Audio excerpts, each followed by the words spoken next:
គាត់ទៅទស្សនៈតែគាត់ព្រមទៅទៅវាយគាត់យកទូរស័ព្ទយកលុយអីអស់ទៅខ្ញុំជូនបងគាត់មកដល់ពេលហើយគាត់ទៅមួយសងស្រាគាត់ទៅដល់មួយនឹងពីណាទេមកលុបខ្ញុំវាវាយយកទូរស័ព្ទយកអីអស់វាផងលុបខ្ញុំគាត់ថាជូនបងស្រីគាត់មកជួបបងសាគាត់នៅម្ដុំផ្លូវហ្នឹងអាម្ល៉េះកុហកឆ្លក់ចូលទៅនោះមកបាទហើយទៅពេលត្រឡប់មកវិញមានអ្នកប្រុសទៀតតែជូនគាត់មកបាទពេលទៅគាត់ថាគេហៅគាត់ទៅទស្សនៈតែគាត់ប្រត់ព្រមទៅមួយគេបាទហើយទៅក៏គេឈប់គាត់ធំហ្នឹងហើយក៏វាយគាត់យកបតាទៅចុនឯងមានមិត្តភក្តិគាត់ទេណាអត់ដែរស្គាល់ហ៎អត់ដែរស្គាល់ទេអូនឯងអ្នកជឿណែកុំមិនទេខ្ញុំនៅកន្លែងធ្វើការតែប្តីខ្ញុំគាត់ជិះតាមផ្លូវហ្នឹងឃើញហើយគាត់ក៏ថតឲ្យខ្ញុំគាត់ថាគាត់អត់ដឹងថាធ្វើមិនទេក៏សួរខ្ញុំសិនហើយខ្ញុំក៏ស្រែកគេថាឲ្យគាត់ដឹកទៅហើយខ្ញុំថតរូបថាអីហៅសារមកមានមកហៅពុកលីហៅអីមកហ្នឹងបាទគាត់ម្នាក់ឯងគាត់ហ៊ានធ្វើតែគាត់ប្រុសចុះម៉ូតូបងម៉ូតូរបស់គេទេតែគាត់ថាគាត់ចង់មកលបអូតែគាត់អត់ខានអត់ព្រមបាទហើយទៅក៏វាយគាត់ទៅវាយតាមផ្លូវហ្នឹងវាយតាមហ្នឹងអូវាយយកអីខ្លះបងទូរស័ព្ទហើយនឹងលុយរបស់គាត់ហ្នឹងតែគាត់ធ្វើស្លាប់តែគេព្រមទៅបាត់ហ្នឹងធ្វើស្លាប់តាគាត់ជូនបងស្រីគាត់មកជូនសង្សារគាត់ហើយតែអាមួយហ្នឹងថាជាមិត្តភក្តិម្នាក់ប្រុសហ្នឹងតែជូនគាត់មកហ្នឹងបាទឡើងវាយកន្លែងហ្នឹងណាចាបងកន្លែងហ្នឹងគេដឹកមកដល់កន្លែងហ្នឹងហើយគេវាយយកហ្មងដឹកមកដល់កន្លែងហ្នឹងវាយចាដល់សារហៅគាត់ទៅទស្សនៈគាត់ព្រមគេចង់លបបត់ដៃស្អីហៅបងជួយបាទនៅពេលហ្នឹងគឺបងណែមានអារម្មណ៍យ៉ាងម៉េចដែរនៅពេលដែលឃើញបែបហ្នឹងដំបូងខ្ញុំអត់ចង់អែបឡានឲ្យដែរស្មាតតែមនុស្សកលចរិតអញ្ចឹងណាបាទតែពេលខ្ញុំមកគៀកមែនតែនទៅឃើញថាគាត់រងរបួសខ្លាំងមានឈាមមានអីចឹងកោតនេះបងអីខ្ញុំក៏អែបឲ្យឈប់សួរបាទទៅទស្សនិកជនយើងនេះអរគុណហើយមែនទៀតសម្រាប់បងប្រុសបាទបងមិនមានបងប្រុសទេគឺប្អូនស្រីខាងលើនេះគឺពិតជាពិបាកមែនទៀតហើយប្រិមិត្តទូចសិជនបាទគឺគាត់បើករថយន្តនៅតាមផ្លូវបាទគាត់ក៏ឃើញស្ថានភាពរបស់ប្អូនស្រីបាទគឺរងរបួសបែកមុខបែកមាត់នឹងប្រឡាក់ពោពេញទៅដោយឈាមបាទហើយដំបងឡើយគាត់ស្មានតែជាមនុស្សបកលចរិតបាទប៉ុន្តែបងឃើញស្ថានភាពរបួសរបស់គាត់មិញគឺថាត្រូវកន្លែងណាខ្លះដែរទៅភ្នែកខ្ទង់ច្រមុះហើយនឹងបាក់ធ្មេញតែគាត់វាយដោយដៃឬមួយក៏គាត់ខ្ញុំសួរគាត់ថាគេវាយដោយដៃវាយដោយដៃបងណាគេយកអីវាយគាត់ថាដៃបាទហើយប្រិមិត្តឥឡូវកម្លាំងសមត្ថកិច្ចបានចូលមកដល់ឡើងត្រង់នឹងចំណុចនឹងទីតាំងកន្លែងកើតហេតុខាងលើនេះហើយប្រិមិត្តបញ្ហាឈឺសន្លាក់បញ្ហាក្រពះពោះវៀនគេងមិនសូវលក់ខ្សោយកម្លាំងឈឺក្បាលរ៉ាំរ៉ៃនិងអាការៈជំងឺជាច្រើនទៀតសូមណែនាំបងប្អូនពិសាទឹកយិនសិនម៉ាក់អ៊ីជាទឹកយិនសិនដែលមានប្រសិទ្ធភាពល្អកំពុងពេញនិយមសម្រាប់បងប្អូនខ្មែរអរគ្រប់ជ្រាបសួរទៅកាន់ប្រិមិត្តទូទាំងជនជាទីគោរពក្នុងគណៈវេលាយប់ឈានចូលថ្ងៃទី23ខែមេសាឆ្នាំ2025ខ្ញុំបាទធីប៉ុនរួមនឹងក្រុមការងាររបស់ TP News កំពុងតែធ្វើសេចក្តីរាយការណ៍ទៅសិនតាមបណ្ដោយផ្លូវមហាវិថីស៊ីជីមពីនគឺផ្លូវកវ៉ាត់ក្រុងទី3ប្រិមិត្តទូទាំងជនគឺយើងទទួលបានករណីដោយបរិសដែលជាអ្នកបើករថយន្តកុងតឺន័រម្នាក់គឺបានប្រទះឃើញប្អូនស្រីម្នាក់ដែលបក់ដៃហៅឲ្យគាត់ជួយស្ថិតនៅក្នុងស្ថានភាពរួងរបួសយ៉ាងធ្ងន់ធ្ងរតែម្ដងបាទដោយបងស្រីខាងលើបាននិយាយរៀបរាប់ទៅកាន់បងប្រុសដែលជាអ្នកបើកបររថយន្តកុងតឺន័រថាមានបរិសម្នាក់បាទគឺបានដុបគាត់និងព្យាយាមនៅក្នុងការហៅបបួលគាត់លបួងគាត់ចូលទស្សនៈប៉ុន្តែគាត់មិនព្រមចូលបរិសខាងលើនឹងក៏បានដឹកមកតាមបដោយផ្លូវកវ៉ាត់ក្រុងទី3ខាងលើនេះបានធ្វើសកម្មភាពនៅក្នុងការវាយនឹងយកទូរស័ព្ទក៏ដូចជារបស់របរមួយចំនួនផងដែរប្រិមិត្តឥឡូវនេះព័ត៌មាននេះយ៉ាងណានោះយើងនឹងទៅធ្វើការសម្ភាសន៍និងសាកសួរព័ត៌មានទាំងអស់គ្នានៅនឹងចំណុចទីតាំងកន្លែងកើតហេតុប្រិមិត្តទូទាំងជនបាទហើយហៅគាត់ទៅទស្សនៈតែគាត់ព្រមទៅវាយគាត់យកទូរស័ព្ទយកលុយអីអស់ទៅចុះម៉ូតូបងម៉ូតូរបស់គេទេតែគាត់ថាគាត់ចង់មកលបអូតែគាត់អត់ខានអត់ព្រមបាទហើយទៅក៏វាយគាត់ទៅ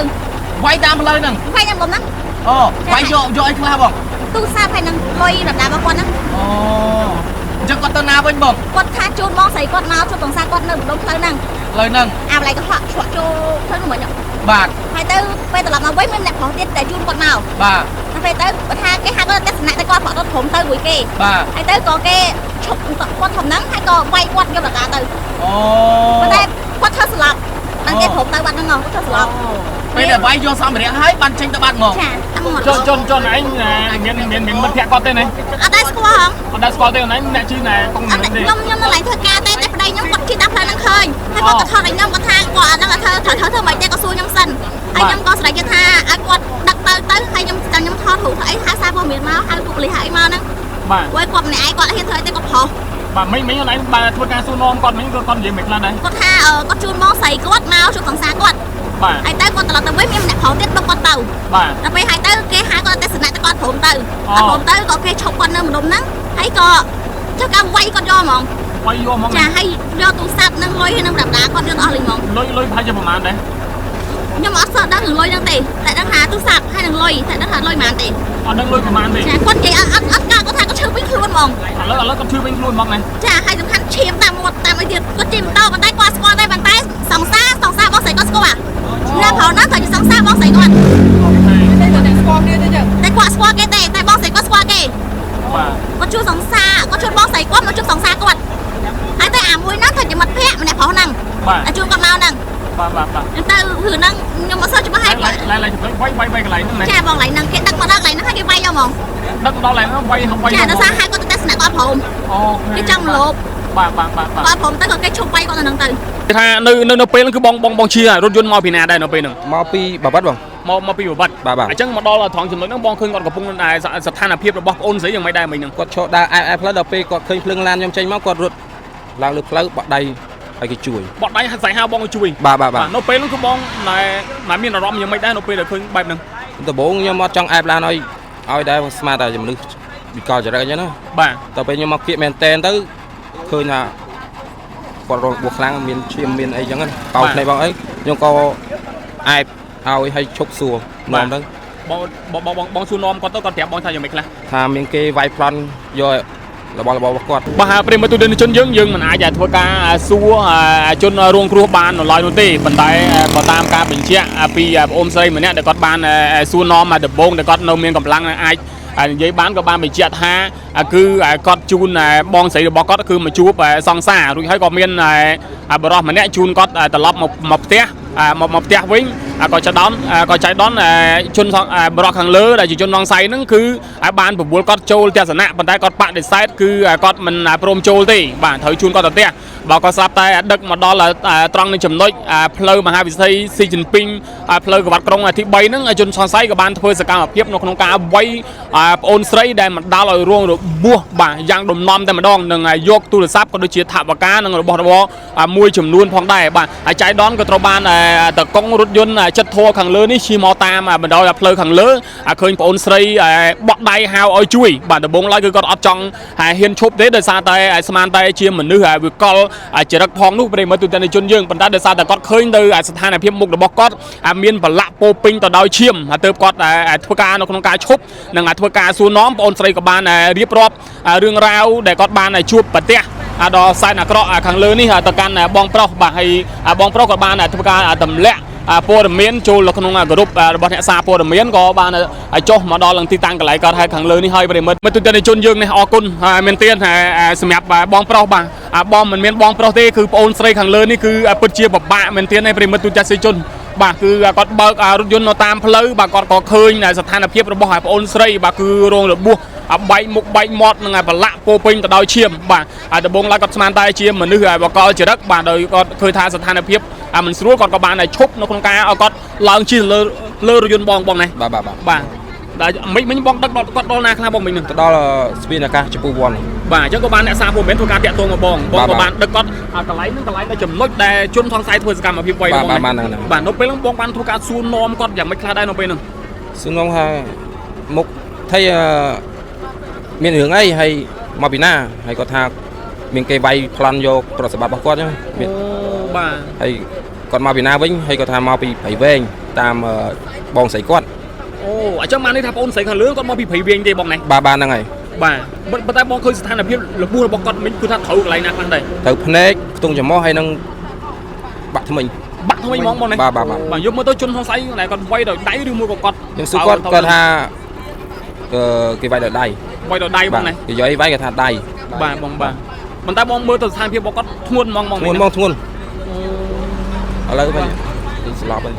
ស្លាប់ឈឹងបងនេះអញ្ចឹងបាននេះថាបងឃើញគាត់ដំបងគឺស្ថានភាពរបស់គាត់គឺគាត់នៅអាចដើរបានទេប៉ុន្តែលោកនេះគឺថាស្លាប់បាត់បង់ស្មារតីហ្មងបាទប្រិមិត្តគុំតែបានបងប្រុសទេបើអត់បងប្រុសគឺពិបាកហើយបាទហើយខ្ញុំបានធ្វើការតាក់ទងទៅកាន់កម្លាំងសមត្ថកិច្ចឯងបងប្អូនអ្នកសារព័ត៌មានយើងផ្សេងៗនេះក៏បានធ្វើការជួយតាក់ទងទៅកាន់ឡានពេទ្យបាទអ្នកសារព័ត៌មានខ្លះក៏តាក់ទងទៅឡានពេទ្យអ្នកសារព័ត៌មានខ្លះក៏ជួយតាក់ទងទៅខាងកម្លាំងសមត្ថកិច្ចដើម្បីឲ្យធ្វើការជួយអន្តរាគមន៍ប្រិមិត្តហើយបើតាមការបញ្ជាក់ពីបងប្រុសបន្ថែមគាត់បានថា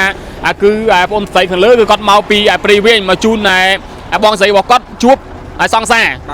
បាទហើយក៏មិនដឹងថាគាត់មានការតំណែងជាមួយនឹងបរិសម្នាក់ទៀតដែលដឹកគាត់មកតាមផ្លូវហ្នឹងគឺនៅក្នុង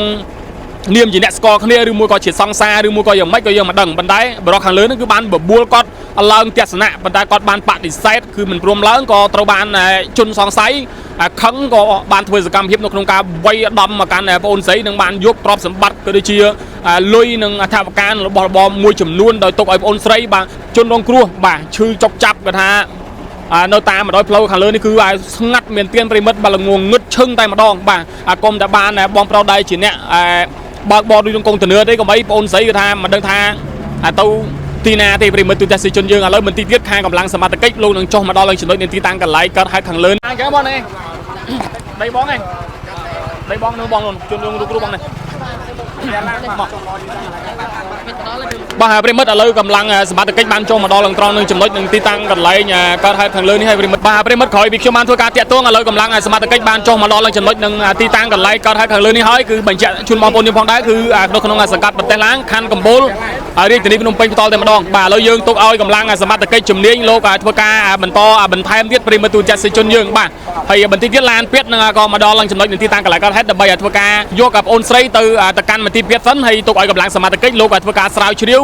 បន្តបន្ថែមជុំវិញពាក់ព័ន្ធនៅក្នុងករណីខាងលើនេះខ្ញុំបាទទេពុនធ្វើសេចក្តីរាយការណ៍ពីកន្លែងកើតហេតុសូមអរគុណសូមគោរពលាទឹកចិនសិនម៉ាអ៊ីពូកែស័ក្តិសិទ្ធិក្នុងការជួយសម្រួលសម្រាលបងប្អូនដែលមានអាការៈឈឺសន្លាក់រ៉ាំរ៉ៃបញ្ហាក្រពះពោះវៀនគេងមិនសូវលក់ខ្សោយកម្លាំងទុនដៃទុនជើងឧស្សាហ៍ឈឺកុសខ្យល់ញឹកញាប់ឧស្សាហ៍ទល់ខ្យល់តែងតែឈឺក្បាលជាប្រចាំនិងជាពិសេសសម្រាប់ស្ត្រីរាំងរដូវឬរដូវមុខមិនសូវទៀងនិងអាការៈជំងឺជាច្រើនមុខទៀតជាផលិតផលដែលមានការទទួលស្គាល់ពីក្រុមហ៊ុនធានារ៉ាប់រង Samsung ទទួលស្គាល់ពី FDA របស់សហរដ្ឋអាមេរិកទទួលស្គាល់ដោយក្រសួងខ្មែរនិងក្រសួងកូរ៉េនិងមាន GMP ទទួលស្គាល់រួចរាល់ព្រមទាំងស្ថាប័នធំជាច្រើនទៀតមួយកេសតម្លៃ$38 ហ្វ្រីសេវាជូនពុកម៉ែបងប្អូនទូទាំងប្រទេសកម្ពុជា